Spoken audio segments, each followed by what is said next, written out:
Kwetas manogam kwe nagismo ke kinawaya chinishna pe kwewak kaneniwak juguge panochi isak. Itas nogum we doesn't nogum iwe gamini guzimin iwe paginanik unakinigewin jugumina gigikwewin jugumina zichigewninan miwe anis kaike tuat meuza chinishna pe juguge tambiaginak nomageape doesn't miwe pimatiziwin. I'd like to say good morning to each and every one of you, all survivors, leadership, all participants. It gives me a great honor to be before you and give you a presentation in regards to our process, our GPR, which we have went through within our First Nations community of Keeseekoose. The process we used as a First Nations community is very unique. And the most important part within our unique process is we have a lot of ceremonies. We have about 60 to 90 ceremonies and 1,200 to 1,500 protocols to all those ceremonies within our three communities, which is Keeseekoose, Cody, and Keys. My name is Ted Keeseekoose. I am a survivor. I attended residential school at Gordon's Residential School and St. Philip's Residential School, which is situated in a Treaty 4 territory of Saskatchewan. One of the issues of survivors across this country is the issue of a lot of work has not been completed with survivors. Survivors had a lot of expectations, but they were not met.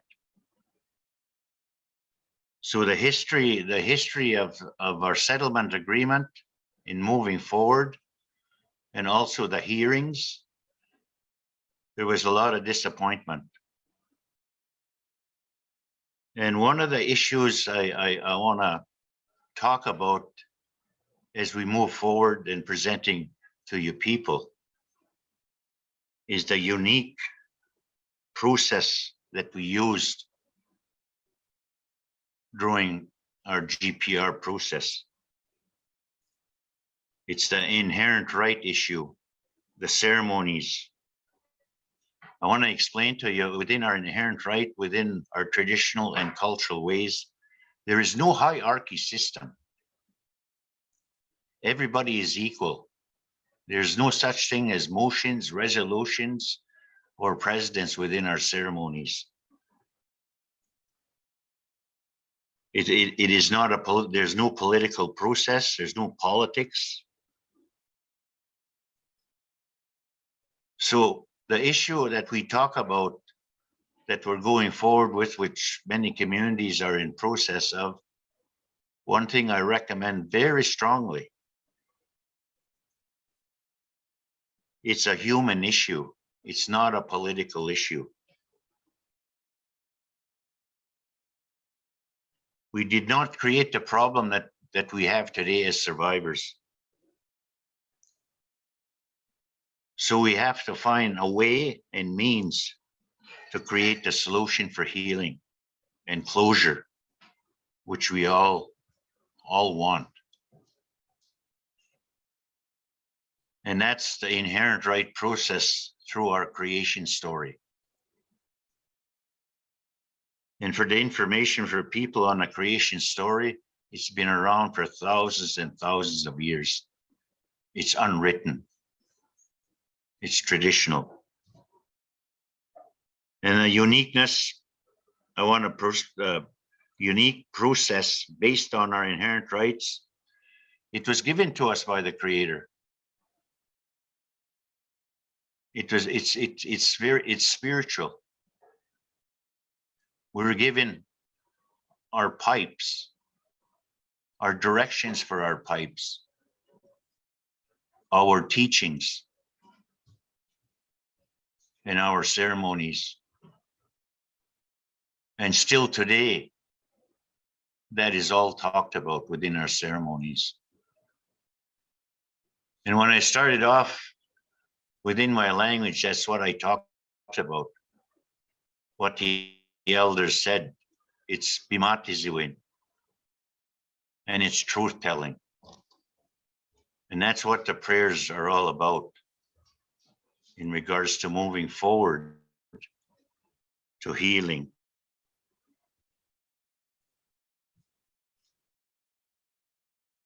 All our responsibilities come from our creation story. The present system today is not working. The present system for survivors is designed to fail. Now, the challenge we have in front of us today is how do we reestablish the inherent right in all that is done and all that we have done and learned from. We as survivors at the Keeseekoose First Nation, we have 2 Indian residential schools on our reserve.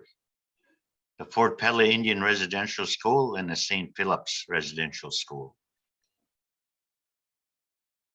Through the GPR process, the process which we started prior to doing the GPR number 1 was consultation with our elders, with our survivors. And not just 1 or 2 meetings, we met for 3 months prior to the GPR starting.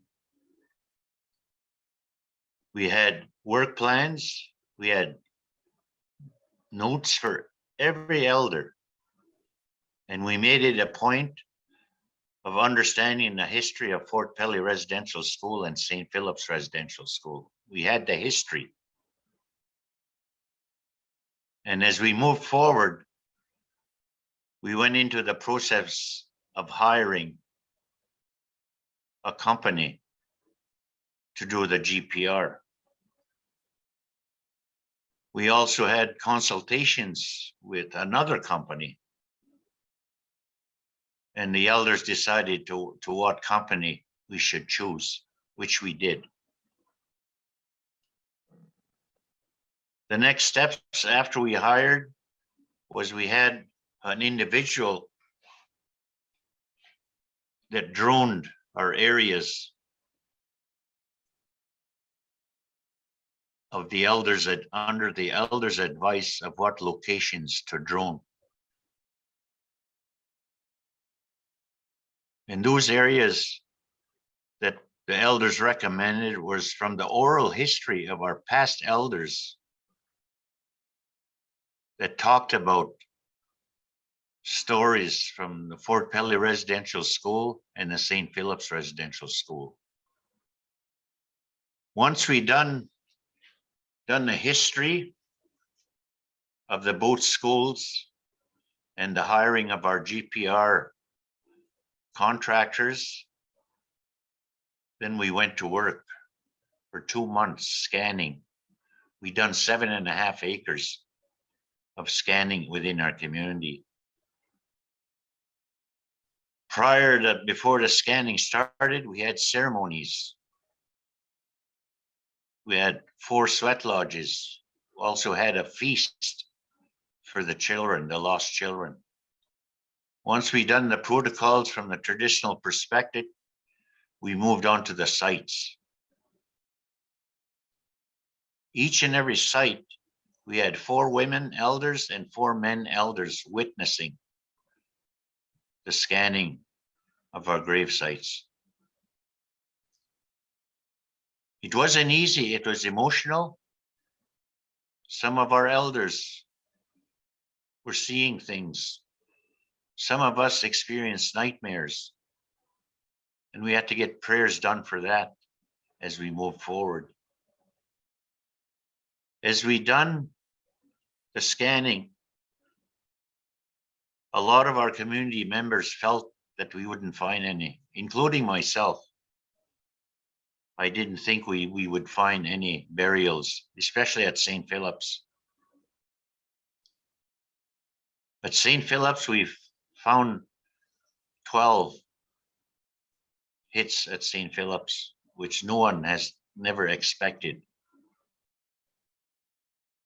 There was burials at our rectory, where the old rectory was, where the priests and nuns stayed. There's burials at our Indian Residential School monument. And there's burials by our arena. And when we're doing the GPR process, one of the key issues that has to be kept with the elders and survivors as you do the process is confidentiality. You cannot leak information from the scanning to anyone until the whole scanning is complete. Otherwise, if there's information leaked, it just triggers different people and different families. In regards to the process of counseling elders and different families,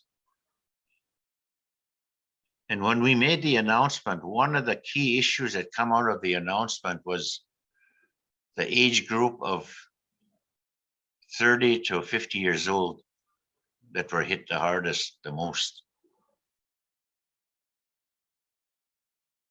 The elders were also traumatized. They were surprised, they were shocked. Now the next steps, as we work through after the media conference, is a strategy to deal with trauma, to deal in ways and means of keeping in touch with our people, our elders, our survivors, and some of the people that just want to forget about it. And this is where we have to be very careful in how we deal with different families. We also have different churches within our community. We have the Christians, we have Anglicans, we have Catholics, and the traditional people. And it's the amazing part about the whole process is everybody, we work together on this project. Then the next steps after the media conference this is when the real work really starts.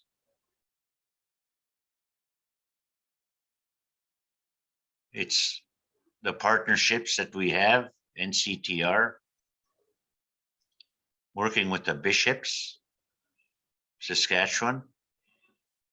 We met with the bishops, 28 bishops in Vancouver, done a presentation in regards to the working relationship that we have.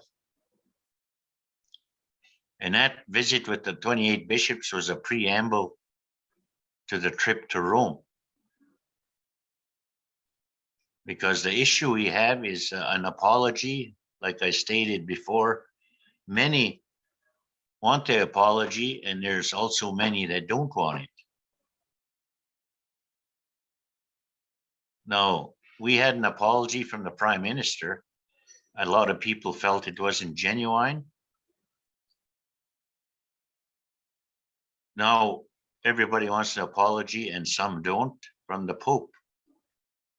And we know the Pope is going to delegate and give direction to all of his bishops across Canada if he does apologize, and if he does come to North America and apologizes, he's going to give his marching orders to them.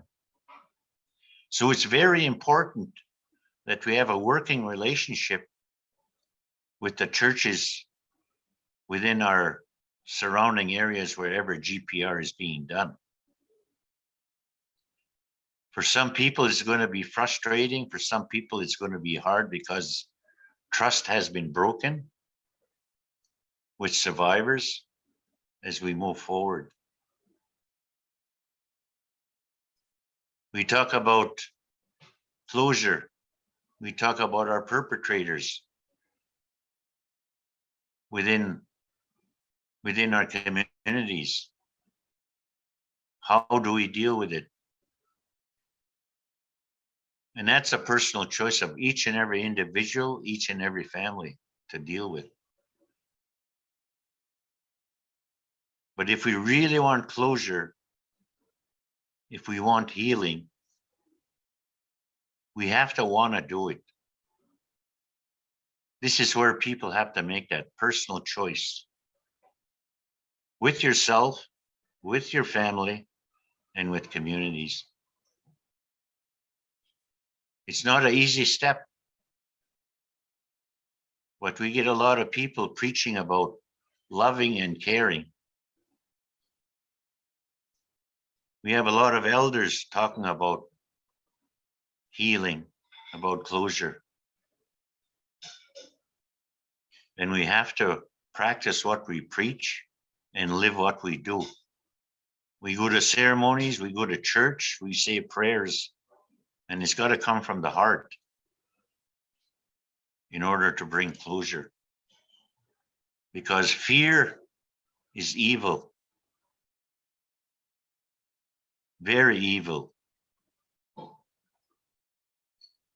And talking about other families or other individuals is very evil. So it's about choice. And I could share with you myself, I made a choice as an individual to forgive. And I tell you, that's the hardest thing to do in your life, is forgive. But I could assure you and tell you, forgiveness is a powerful thing. It's about empowerment for yourself, for your children, your partner, your grandchildren, your great-grandchildren. That's where you have to start. It's not easy, but it's a path forward. And for all the people who are doing the scanning, the most important thing is engagement, inclusion of your survivors and your elders. The old saying goes, you fail to plan, you plan to fail. It's not an easy project. It takes a lot of work. It takes a lot of visits with individual elders. It takes a lot of visits with individual families. But it comes together. And I want to share with you, we've done a 180-page report from the time we started to our media conference. And each of our elders and every survivor read that document. And there wasn't one bad question in regards to what we did in regards to doing the scanning of our grave sites. So engaging and including everybody makes a total difference. And let your survivors lead the process, because you empower your survivors when you do that. Let your elders lead also. Everybody calls our elders advisors. They aren't advisors. Elders are decision makers because of the inherent right that the Creator has given us as Indian people.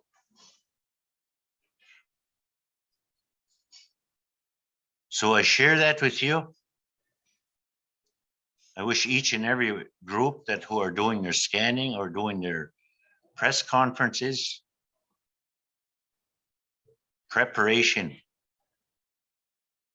before you even start. It's preparation and commitment to the process. One point I want to make is this is not a political process. It's led by survivors and elders through the traditional and cultural process of our ceremonies. It's community led, and the role of the leaders is to support the survivors and our elders on healing. You look at good, better, and best. You find out what's best in what you're doing. What we feel is what's best is the traditional process we really feel is the best. We talk about reconciliation between our people. That's what you call real conciliation. Not with government, not with organizations, Chamber of Commerce, or universities. The people and families are within our communities. And it has to be based on the culture and the traditions and the teachings. Healing between survivors and perpetrators is another important issue to break the cycle within communities, within families, and with individuals. Healing and closure, we all ask for. In moving forward, we talk about our virtual museum that we have set up with our school. That is the records, which we work in partnership with NCTR in regards to all the records that Ottawa has been holding back. The records with the Diocese of Saskatchewan, with the Bishop in Saskatchewan, with our local parish, even our CMP records is an important component to your next steps. Your application for a healing lodge for survivors, the identification of the children through records, which will be a very important point in regards to closure for individuals, our families, and our communities. Thank you.